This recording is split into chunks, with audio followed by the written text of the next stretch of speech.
एक छोटे से गांव में एक लोहार रहता था। उसका बेटा बहुत मेहनती था, लेकिन उसे अपने काम में संतुष्टि नहीं मिलती थी। वह हमेशा दुखी रहता था और सोचता था कि जीवन में कुछ कमी है। एक दिन गौतम बुद्ध उस गांव से गुजर रहे थे। लोहार के बेटे ने बुद्ध से मुलाकात की। बेटे ने बुद्ध से कहा, भगवान, मैं बहुत मेहनत करता हूँ, लेकिन मुझे शांति नहीं मिलती। मैं दुखी हूँ। बुद्ध ने उससे कहा, तुम्हारी दुखी होने की वजह तुम्हारे मन में है। जैसे लोहार लोहे को आग में तपाकर उसे आकार देता है, वैसे ही तुम्हें अपने मन को तपाकर उसे शांति और संतुष्टि का आकार देना होगा।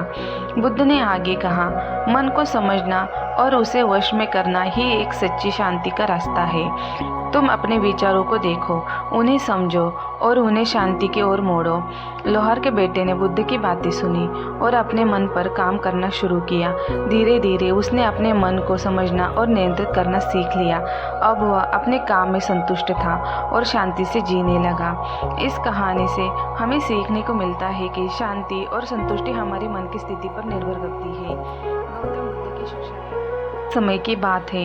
गौतम बुद्ध एक छोटे से गांव में गए। वहाँ के लोग ने उनका बहुत आदर किया और उनके प्रवचन सुने। एक व्यक्ति ने बुद्ध से 3 सवाल पूछे जो उसे बहुत परेशान कर रहे थे। पहला सवाल था, भगवान, क्या आत्मा होती है?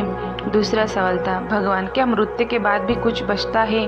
तीसरा सवाल, भगवान, क्या हमें अपने कर्मों का फल मिलता है? बुद्ध ने उस व्यक्ति को एक उदाहरण दिया। उन्होंने कहा, मान लो कि एक दीपक जल रहा है। उस दीपक की लौ से एक और दीपक जलाया जाए। क्या पहले दीपक की लौ दूसरे दीपक में आ जाती है? व्यक्ति ने सोचा और कहा, नहीं भगवान, दूसरी लौ तो नहीं है, लेकिन पहली लौ से ही प्रज्वलित हुई है। बुद्ध ने कहा, ठीक ऐसे ही आत्मा का एक निरंतरता है। जैसे लौ एक दीपक से दूसरे में जाती है, वैसे ही हमारे कर्मों का प्रभाव आगे बढ़ता है। मृत्यु के बाद भी हमारे किए का प्रभाव रहता है और हमें अपने कर्मों का फल मिलता है।